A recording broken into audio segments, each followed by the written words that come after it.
हमीरपुर में डेंगू का कहर बढ़ा, 2 मरीजों की हुई मौत। बुंदेलखंड के दिग्गज राजनीतिज्ञ राजनारायण बुधोलिया का निधन, राजनीतिक गलियारों में फैला सन्नाटा। पन्ना में हुई खाद की किल्लत, प्रशासन की लापरवाही से किसान परेशान। हमीरपुर में आम जन को लूट रहे हैं राजस्व कर्मी, वीडियो हुआ वायरल।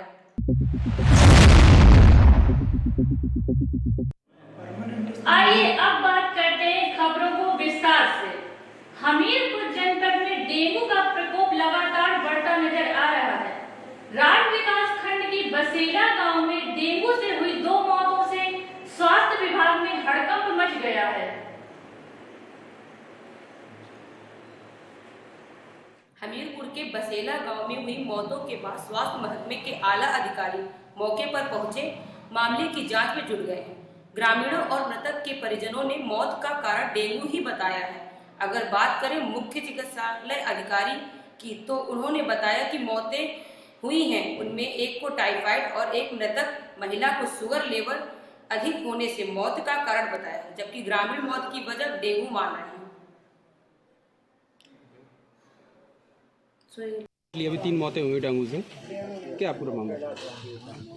बसेला गांव में मैंने काफ़ी हद तक का पूरा गांव घूम लिया है, जैसा कि देखा है। और जिस घर में जो है मृत्यु हुई है उसमें श्री रघुनाथ जी जो थे उनकी मृत्यु हुई है। उसका कारण डेंगू नहीं था, उसको जो है उनको टाइफाइड था। और उसी के क्रम में उनके घर में एक महिला थी, उनको भी टाइफाइड ही था और स्ट्रांगली पॉजिटिव टाइफाइड था। और जब सोर्स ऑफ वाटर देखा गया है तो ये इन्फेक्टेड है, प्लस जो है जो लैट्रिन बनी हुई है उसके पास ही वो हैंडपम्प लगा हुआ है, उनका जो शोकेस पिट है, तो उसकी वजह से भी हो सकता है कि जो हो, इसीलिए जो है इनको क्लोरीन टैबलेट और क्लोरीन से जो है ब्लीचिंग पाउडर से जो है बर्तन धुलने के लिए कहा गया है। और इस्तेमाल जो है पानी का क्लोरीन वाटर को जो है घोल करके क्लोरीन टैबलेट उसी का पिए। सर डेंगू की कोई ट्रेसेस कहीं मिले? डेंगू का कहीं कोई नहीं मिला है। यहाँ पर जो दूसरी मौत हुई थी यहाँ पर हुई है चंद्रपुर जी की, उनके में जो है मेन चीज़ थी, उनको जो है डायबिटिक हायर ग्रेड पे थी। रैंडम डायबिटीज़ जो है 350-56 के आसपास थी। इट मीन्स जो है वो डायबिटीज़ जो है अगर लिया जाए तो वो 400 से ऊपर रही होगी उनको, क्योंकि रैंडम था। ठीक है, तो उसकी वजह से होता क्या, मल्टी ऑर्गन फेलियर में आदमी जाता है। कितने लोगों की मौत हुई है? अभी तक 2 ही लोगों की पता चली है, जो 2 लोगों का। तीसरा भी केस और है जो हम लोगों ने देखा है यहाँ पर, जहाँ बैठे हुए हैं यहाँ पर जो है उनको भी जो है टाइफाइड का बता रहे हैं, टाइफाइड का। बाकी और डेंगू का कहीं पे कोई केस यहाँ पर नहीं है। सर कोविड के बाद डेंगू जिस तरह से हावी होता जा रहा है, स्वास्थ्य विभाग किस तरह से तैयार है इसके लिए? स्वास्थ्य विभाग, पहली बात तो डेंगू हम लोग पूरा कंट्रोल कर रहे हैं, क्योंकि डेंगू कहीं होने ना पाए। हम लोग सोर्स रिडक्शन कर रहे हैं, क्योंकि यहाँ पर एक मैंने प्रश्न देखा है कि जो है लोग छोटे छोटे बर्तनों में पानी इकट्ठा कर लेते हैं, तो उनको डिस्कार्ड किया जा रहा है कि पानी कहीं कोई इकट्ठा ना करे। इसके लिए जो है बराबर हमारी टीमें चल रही हैं, प्लस जो है जो हमारे DPRO साहब हैं और प्रधान जी जो हैं उनके, उनकी जिम्मेदारी यहाँ गांव की है कि जो कोई भी पानी इस तरीके का ना इकट्ठा होने पाए, फॉगिंग होती रहे, एंटी लार्वा का स्प्रे होता रहे। और हमारी टीम जो है बराबर जो है विजिट करती रहती गांव में, और डॉक्टर साहब ने पहले ही विजिट टीम भेज दी थी यहाँ पर। और ये डेंगू की वजह से कोई मौत नहीं हुई यहाँ पर।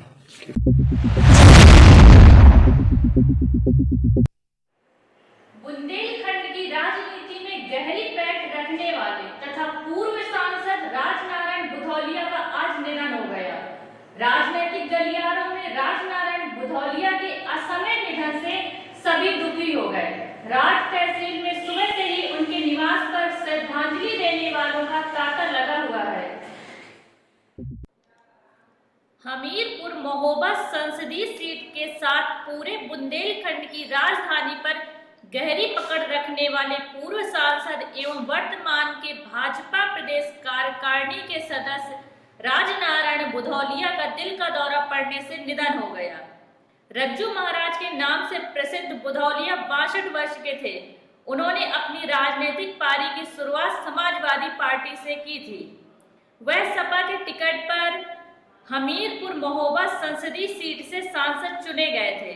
काफी समय तक सपा में रहने के बाद वह बसपा में चले गए थे।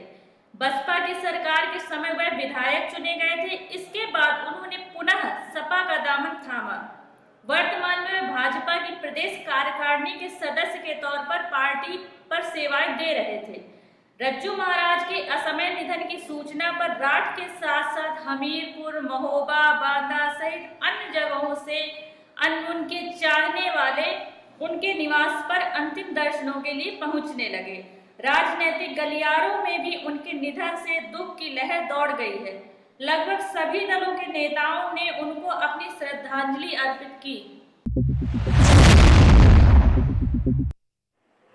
मध्य प्रदेश सरकार और प्रदेश के मुखिया किसानों के हित के लिए कई प्रकार की योजनाएं चला रहे हैं।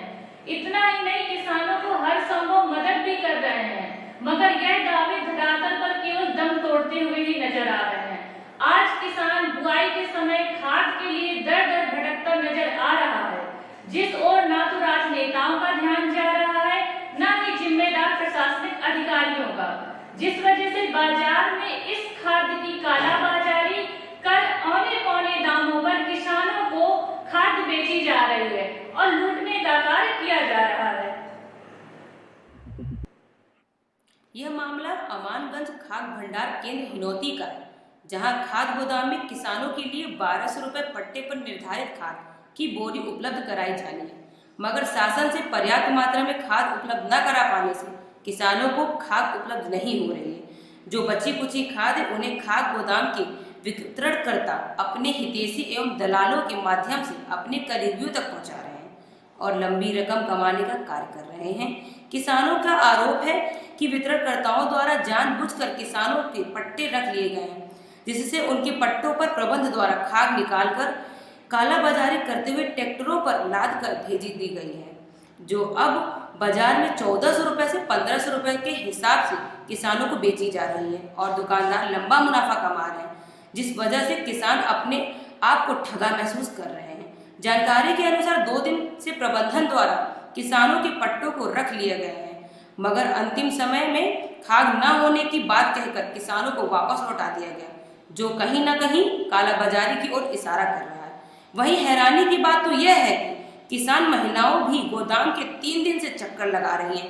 उनके पट्टे भी गोदाम प्रबंधन द्वारा जमा कर लिए हैं, मगर खाद उपलब्ध नहीं हो रही है, जिससे उनके घर में छोटे छोटे बच्चे परेशान हो रहे हैं और यह खाद उन महिलाओं के लिए मुसीबत बनी हुई है, क्योंकि बुआई का कार्य तेजी से चल रहा है और खाद न मिलने से वही खेत खराब होने की कगार पर खड़े हुए हैं। वहीं हजारों की संख्या में खड़े किसान इस भारी गर्मी एवं उमस में बिना छाया के तपती धूप में खड़े होने को मजबूर देखे जा रहे हैं, जिनको ना तो पानी पीने का व्यवस्था है, ना ही छायादान है। वहीं पूरे